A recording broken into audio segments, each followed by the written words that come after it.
दोस्तों, आज का वीडियो उनके लिए है जिनका एग्जाम अभी बाकी है, जिनको एग्जाम अभी देना है।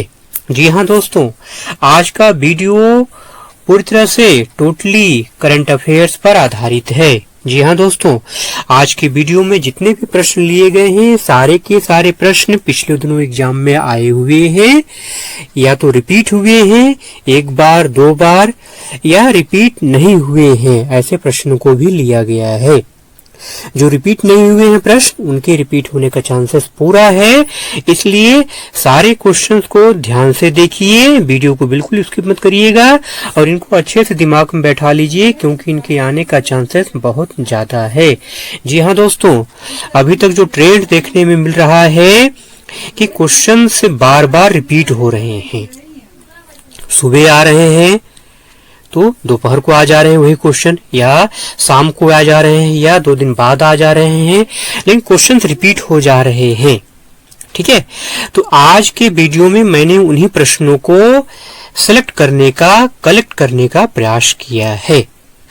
दोस्तों, यदि अभी तक आपने चैनल को सब्सक्राइब नहीं किया है तो जल्दी से चैनल को सब्सक्राइब कर लीजिए, क्योंकि ऐसे ही महत्वपूर्ण वीडियो में डेली आपके लिए लाता हूं। अभी तक आपने वीडियो को अगर लाइक नहीं किया है तो जल्दी से लाइक कर दीजिए। चलिए हम आज का वीडियो स्टार्ट करते हैं। दोस्तों, आज का जो पहला प्रश्न है, राष्ट्रीय खेल 2022 गुजरात के कितने शहरों में आयोजित होगा? ठीक है, आपके ऑप्शन है 5, 6, 3, 4। अच्छा, यहाँ पे आगे बढ़ने से पहले एक चीज मैं क्लियर कर दूं कि चूंकि मैंने क्वेश्चंस को एमसीक्यू के फॉर्म बना रखा है, तो आप ये मत सोचिएगा कि यहाँ जो ऑप्शन मैंने लगाए हैं ये ऑप्शन आपके एग्जाम में भी आए थे या आएंगे।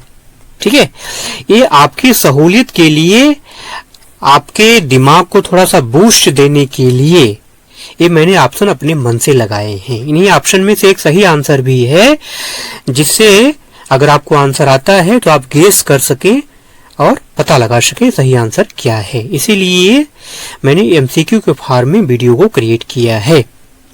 चलिए आंसर की बात करते हैं। तो राष्ट्रीय खेल 2022 गुजरात के कुल मिला के 6 शहरों में आयोजित होगा। अब उन शहरों की अगर बात करें जो है, तो शहर कौन कौन से हैं? अहमदाबाद, सूरत, गुजरात, बड़ोदरा, गांधीनगर और भावनगर। जी हाँ दोस्तों, इन शहरों में, गुजरात के इन 6 शहरों में मैच का आयोजन होगा। आइए अगले प्रश्न पर चलते हैं। आईपीएल का फाइनल कहां संपन्न हुआ? अहमदाबाद, गांधीनगर, जयपुर या लखनऊ? जी हाँ दोस्तों, अहमदाबाद। आईपीएल का फाइनल कहां संपन्न हुआ? अहमदाबाद में संपन्न हुआ। बहुत महत्वपूर्ण क्वेश्चन है ये। अगला प्रश्न देखते हैं। पंजाब नेशनल बैंक में किस बैंक का विलय हुआ? देखिए, बैंकों के ऊपर भी क्वेश्चन पूछे जाते हैं, कई बार पूछे गए हैं, जैसे कि 14 बैंकों का राष्ट्रीयकरण कब किया गया, आ चुका है, कई बार आ चुका है। 6 बैंकों का राष्ट्रीयकरण कब किया गया, ये भी क्वेश्चन आया हुआ है। अब ये क्वेश्चन यहाँ पे क्या है? पंजाब नेशनल बैंक में किस बैंक का विलय हुआ? आपको उस बैंक का नाम बताना है। आपके ऑप्शन है ओरिएंटल बैंक ऑफ कॉमर्स और United Bank of India, Union Bank of India, Bank of India, किसी का नहीं। जी हाँ दोस्तों, Union Bank no, Oriental Bank of Commerce और यूनाइटेड बैंक ऑफ इंडिया, इन 2 बैंकों का पंजाब नेशनल बैंक में विलय हुआ। आज का अगला प्रश्न, चलिए देखिए, क्वेश्चन अभी मैंने ठीक ऊपर चर्चा किया था, क्वेश्चन नीचे आ गया यहाँ पर। एक साथ 14 बैंकों का राष्ट्रीयकरण कब हुआ? 1969 में, 1970 में, 1968 में या 1972 में? जी हाँ दोस्तों, 1969 में एक साथ 14 बैंकों का राष्ट्रीयकरण हुआ। चलिए देखिए, एक चीज और बता दूं मैं आपको, यहाँ पे क्वेश्चंस जो भी कराए जा रहे हैं, इन क्वेश्चंस के आधार पर और क्वेश्चंस जो क्रिएट हो सकते हैं उसको भी अपने मन से आप क्रिएट करने का प्रयास करिए। पिछले वीडियो मैंने जो भी अपलोड किए हैं, हर वीडियो में मैं आपको एक चीज बताता हूं कि क्वेश्चंस जो भी एग्जाम में आ रहे हैं उस क्वेश्चन के आधार पर जो क्वेश्चन बन सकते हैं उसको बनाइए और तैयार कीजिए। ठीक है, चलिए अगले प्रश्न पर चलते हैं। वर्ष 2022 में भारत और श्रीलंका के बीच हुए मैच में किस खिलाड़ी ने अपना 100वां मैच खेला? बहुत महत्वपूर्ण क्वेश्चन है। विराट कोहली, रोहित वेमुला, भुवनेश्वर कुमार या सनत जयसूर्या? जी हाँ दोस्तों, विराट कोहली। वर्ष 2022 में भारत श्रीलंका के बीच में जो मैच हुआ था, उस मैच में विराट कोहली ने कौन सा मैच अपना खेला? 100वां मैच खेला है। ठीक है, आज का अगला प्रश्न बहुत महत्वपूर्ण क्वेश्चन ये भी है। भारत ने 2022 तक कितने एक दिवसीय मैच ओडीआई खेलकर रिकॉर्ड बनाया? 1000, 2000, 500 या 10,000? जी हाँ दोस्तों, 1000। 2022 तक इंडिया ने टोटल 1000 ओडीआई मैच खेल करके एक रिकॉर्ड कायम किया है। अब अगला प्रश्न देखिए, ऊपर वाले प्रश्न से रिलेटेड है। बार बार मैं हर वीडियो में एक ही बात रिपीट करता हूं कि जो क्वेश्चंस एग्जाम में आ रहे हैं, एनालिसिस आप जो भी देख रहे हैं, जहां से भी देख रहे हैं एनालिसिस, आप आपकी मर्जी है, आपका राइट है, आप कहीं से भी देख सकते हैं। एनालिसिस आप जहां से भी देख रहे हैं, जो भी प्रश्न आपके सामने आ रहा है, मेरा कहना बस इतना ही है कि जो भी प्रश्न आपके सामने आ रहे हैं, उन प्रश्नों के आधार पर नए प्रश्न जो भी क्रिएट हो सकते हैं, उसको आप बनाइए और तैयारी कीजिए। आपकी तैयारी और मजबूत हो जाएगी। देखिए बाकी लोग क्या कहते हैं, ठीक है, उससे मुझे कोई लेना देना नहीं है, लेकिन मैं इतना ही कहना चाहता हूं कि सुनिए सबकी, लेकिन करिए अपने मन की। ठीक है, तो क्वेश्चंस जो भी आ रहे हैं, उन क्वेश्चंस के आधार पर हर आदमी अपना अपना विचार देता है, अपना अपना व्यू देता है, लेकिन मैं बार बार एक ही चीज कर रहा हूँ, क्वेश्चंस जो भी आपके सामने आता है, उस क्वेश्चन के आधार पर जो क्वेश्चन, अब देखिए ऊपर क्वेश्चन आया था कि भारत ने अपना 1000वां मैच, ऊपर आया था ना। अब यहाँ पे देखिए क्वेश्चन क्या आ गया, भारत ने अपना 1000वां मैच किसके खिलाफ खेला? ये क्वेश्चन मैं अपने मन से नहीं बना रहा हूँ, ये क्वेश्चन आया हुआ है। ऊपर वाला क्वेश्चन पहले दिन आया था, ये क्वेश्चन दूसरे दिन आया है, घुमा के दे दिया उसने। ठीक है, तो इस बात को समझने का प्रयास करिए, पकड़ने का प्रयास करिए कि क्वेश्चंस के आधार पर क्वेश्चंस खुद बना लीजिए, और उसका आंसर नहीं मिलता है तो खुद से सर्च करके उसको देखिए क्या आंसर इसका होगा। ठीक है, आपकी तैयारी मजबूत हो जाएगी। भारत ने अपना 1000वां मैच किसके खिलाफ खेला? वेस्ट इंडीज के खिलाफ, ऑस्ट्रेलिया के खिलाफ, अफ्रीका के खिलाफ या पाकिस्तान के खिलाफ? जी हाँ दोस्तों, वेस्ट इंडीज के खिलाफ भारत ने अपना 1000वां मैच खेला। ऊपर क्या क्वेश्चन था, ध्यान दीजिए। भारत ने 2022 तक कितने एक दिवसीय मैच खेलकर रिकॉर्ड बनाया? क्या आंसर इसका है? 1000 मैच। 1000 मैच की बात अगर आई तो 1000वां मैच भारत ने किसके खिलाफ खेला? वेस्ट इंडीज के खिलाफ खेला। चलिए अगले प्रश्न की बात करते हैं। मुख्यमंत्री वायु स्वास्थ्य योजना का संबंध किस राज्य से है? योजनाओं के ऊपर भी क्वेश्चन आ रहे हैं और अजीब अजीब योजनाओं के बारे में क्वेश्चन पूछ लिए जा रहे हैं। ठीक है, आपके ऑप्शन है उड़ीसा, मध्य प्रदेश, पंजाब, छत्तीसगढ़। जी हाँ दोस्तों, मुख्यमंत्री वायु स्वास्थ्य योजना का संबंध किस राज्य से है? उड़ीसा राज्य से है। आज का अगला प्रश्न, राजीव गांधी खेल रत्न पुरस्कार का नाम बदलकर मेजर ध्यानचंद पुरस्कार कब किया गया? ठीक है, बहुत महत्वपूर्ण क्वेश्चन है ये।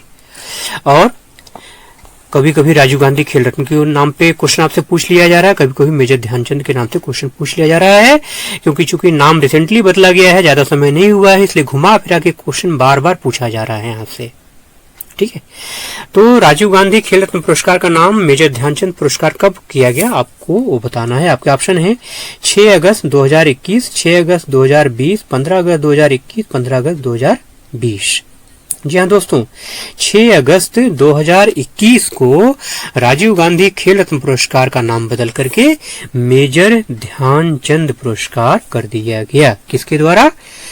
केंद्र सरकार, मोदी सरकार के द्वारा। आज का अगला प्रश्न, अब देखिए यहाँ पर फिर से क्वेश्चन घुमा के उसने पूछ लिया, पहला राजीव गांधी खेल रत्न पुरस्कार किसे दिया गया? विश्वनाथन आनंद को, कपिल देव को, पीटी उषा को, सचिन तेंदुलकर को? जी हाँ दोस्तों, विश्वनाथन आनंद को पहला राजीव गांधी खेल रत्न पुरस्कार किसे दिया गया? विश्वनाथन आनंद को दिया गया। विश्वनाथन आनंद कौन है? ये भारत के पहले ग्रैंड मास्टर हैं। ठीक है, चलिए अगले प्रश्न पे चलते हैं। वर्ल्ड कुश्ती चैंपियनशिप 2021 में किस भारतीय ने रजत पदक प्राप्त किया? आपके ऑप्शन है अंशु मलिक, आयशा मलिक, आयशा अजीज, किसी ने नहीं। नाम कंफ्यूजिंग हो सकता है आपके लिए। ऑप्शन देखिए, मैंने ऊपर बताया था कि ऑप्शन में जो भी बना रहा हूं ये अपने मन से बनाता हूं, और ऑप्शन में जो नाम होते हैं ना, वो नाम भी किसी न किसी फील्ड से संबंधित होते हैं। ठीक है, तो वर्ल्ड कुश्ती चैंपियनशिप 2021 में किस भारतीय ने रजत पदक प्राप्त किया? अंशु मलिक ने। किसने प्राप्त किया? अंशु मलिक ने। चलिए आज का अगला प्रश्न। वर्तमान में मुख्य आर्थिक सलाहकार कौन है? ठीक है, बी अनंत नागेश्वरन, के बी सुब्रमण्यम, निर्मला सीतारमण, कोई नहीं। जी हाँ दोस्तों, बी अनंत नागेश्वरन वर्तमान मुख्य आर्थिक सलाहकार कौन है? बी अनंत नागेश्वरन हैं। अच्छा, अगर ये आपसे अगर पूछ लिया जाए कि बी अनंत नागेश्वरन के पहले आर्थिक सलाहकार कौन था, तो वो है के बी सुब्रमण्यम। ठीक है, कौन है? के बी सुब्रमण्यम। पूछा गया है, ठीक है, लेकिन ज्यादा बार नहीं, लेकिन पूछा गया है। ठीक है, ध्यान रखिए ये भी। लेकिन वर्तमान में कौन है?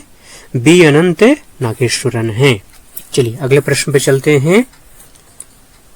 टीपी ओसेफ को किस क्षेत्र में द्रोणाचार्य पुरस्कार प्रदान किया गया? टीपी ओसेफ। ठीक है, आपके ऑप्शन है एथलेटिक्स, क्रिकेट, हॉकी या फुटबॉल। जी हाँ दोस्तों, टीपी ओसेफ को एथलेटिक्स के क्षेत्र में द्रोणाचार्य पुरस्कार प्रदान किया गया। ये क्वेश्चन पूछा गया है। रेयर डिजीज डे 2022 कब मनाया गया? 28 फरवरी को, 25 फरवरी को, 26 फरवरी को या 27 फरवरी को? जी हाँ दोस्तों, रेयर डिजीज डे 2022 कब मनाया गया? कब मनाया गया? 28 फरवरी को। 28 फरवरी की एक खास बात और है, इसी दिन विज्ञान दिवस भी मनाया जाता है।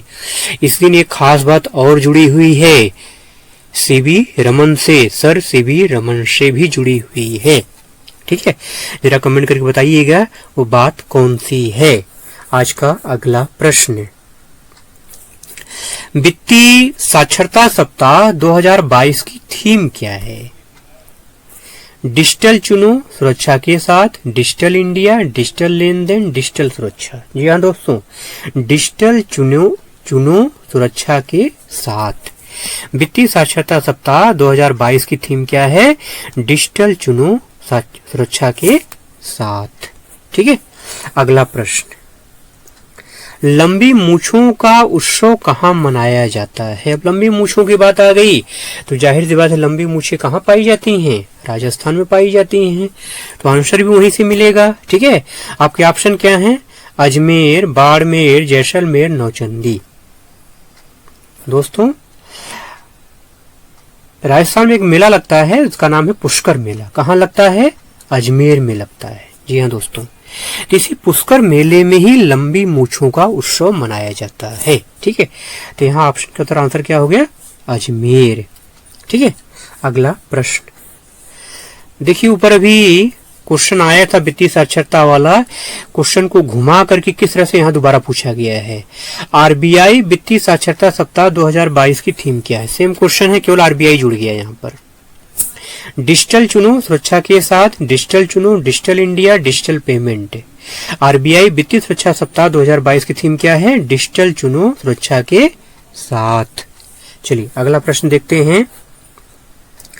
मार्च 2022 में भारतीय ओलंपिक संघ के अध्यक्ष कौन थे? नरेंद्र बत्रा, नरेंद्रन बत्रा, वीरेंद्र सहवाग या नरेंद्र पुनिया? जी हाँ दोस्तों, नरेंद्रन बत्रा। नाम ध्यान रखिएगा, जरा सा स्पेलिंग मिस्टेक होने से गलत हो जाएगा। नरेंद्रन बत्रा भारतीय ओलंपिक संघ के अध्यक्ष, मार्च 2022। मराठी भाषा का भारत में कौन सा स्थान है? भाषाओं के ऊपर क्वेश्चन बार बार घुमा के पूछे जा रहे हैं। ठीक है, कभी हिंदी, कभी बंगाली, कभी संस्कृत, कभी उड़िया। ठीक है, तो मराठी भाषा का भारत में कौन सा स्थान है? पहला, दूसरा, तीसरा या चौथा? जी हाँ दोस्तों, तीसरा, 6.8%। ठीक है, आपसे ये भी पूछा जा सकता है कि वो कौन सी भाषा है जिसको भारत में 6% लोग बोलते हैं। तो मराठी भाषा का भारत में कौन सा स्थान है? तीसरा स्थान है, 6.8%। पहला स्थान पर कौन सा है? हिंदी है। ठीक है, हमारी मातृभाषा। अगला प्रश्न देखते हैं, महात्मा गांधी की 150वीं जयंती कब मनाई गई? 2 अक्टूबर 2019 को, 2 अक्टूबर 2018 को, 2 अक्टूबर 2014 को, 2 अक्टूबर 2020 को। महात्मा गांधी की 150वीं जयंती कब मनाई गई? 2 अक्टूबर 2019 को मनाई गई। ध्यान रखिएगा आंसर को। वर्ष 2021 में विकसित स्वदेशी मिसाइल कौन सी है? ये मिसाइल डीआरडीओ के द्वारा विकसित की गई है। ठीक है, ध्यान रखिएगा, डीआरडीओ के द्वारा। होता है कि आगे आने शिफ्टों में नाम जोड़ दे, डीआरडीओ कर दे। ठीक है, कंफ्यूज मत हो जाइएगा। तो वर्ष 2021 ध्यान रखिएगा। और स्वदेशी मिसाइल, पूर्णतः स्वदेशी मिसाइल है ये। आपके ऑप्शन है प्रलय, अग्नि, ब्रह्मोस या नाग। जी हाँ दोस्तों, प्रलय। प्रलय मचा देंगे हम, अगल बगल सारे जो भी हमारे पड़ोसी हैं कांप जाएंगे। तो डीआरडीओ ने मिसाइल लॉन्च की है जो पूर्णतः क्या है? स्वदेशी है। आज का अगला प्रश्न, वर्ष 2021 में कितने खिलाड़ियों को मेजर ध्यानचंद खेल रत्न पुरस्कार से सम्मानित किया गया? अभी राजीव गांधी खेल रत्न पुरस्कार के ऊपर बात हुई थी, नाम बदल के मेजर ध्यानचंद रखा गया है ना। तो यहाँ आपसे पूछा जा रहा है कि 2021 में कितने खिलाड़ियों को मेजर ध्यानचंद खेल रत्न पुरस्कार से सम्मानित किया गया? आपके ऑप्शन है 14, 18, 12 या 16। जी हाँ दोस्तों, 12। टोटल 12 खिलाड़ियों को मेजर ध्यानचंद खेल रत्न पुरस्कार से सम्मानित किया गया। कब? 2021 में। अगला प्रश्न देखते हैं, टोक्यो ओलंपिक 2021 में भाला फेंक से कौन संबंधित था? नीरज चोपड़ा, पीवी सिंधु, रोहित सरदाना या कोई नहीं? जी हाँ दोस्तों, नीरज चोपड़ा। टोक्यो ओलंपिक में भाला फेंक से कौन संबंधित है? 2021 में नीरज चोपड़ा से संबंधित है। अब नीरज चोपड़ा के ऊपर कई प्रकार से क्वेश्चन बनता है। नीरज चोपड़ा को कौन सा पदक मिला था, कितनी दूर उन्होंने भाला फेंका था, क्वेश्चन को बार बार घुमा के पूछा जा रहा है। ठीक है, चलिए अगला प्रश्न देखते हैं,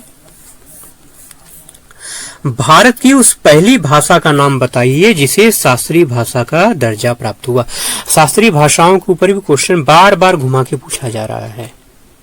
आपके ऑप्शन हैं तमिल, संस्कृत, मलयालम या तेलुगु। आपको उस पहली भाषा का नाम बताना है जिसे शास्त्रीय भाषा का दर्जा प्राप्त हुआ। जी हाँ दोस्तों, किसको प्राप्त हुआ? तमिल को प्राप्त हुआ। कब प्राप्त हुआ? वर्ष 2004 में प्राप्त हुआ। ठीक है, वर्ष 2004 में तमिल को पहली शास्त्रीय भाषा का दर्जा प्राप्त हुआ। अब अगर संस्कृत की हम बात करें, जो है संस्कृत को शास्त्रीय भाषा का दर्जा कब प्राप्त हुआ? तो 2005 में प्राप्त हुआ। ठीक है, संस्कृत को शास्त्रीय भाषा का दर्जा कब प्राप्त हुआ? 2005 में प्राप्त हुआ।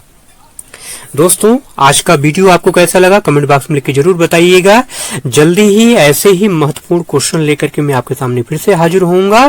तब तक के लिए नमस्कार, धन्यवाद।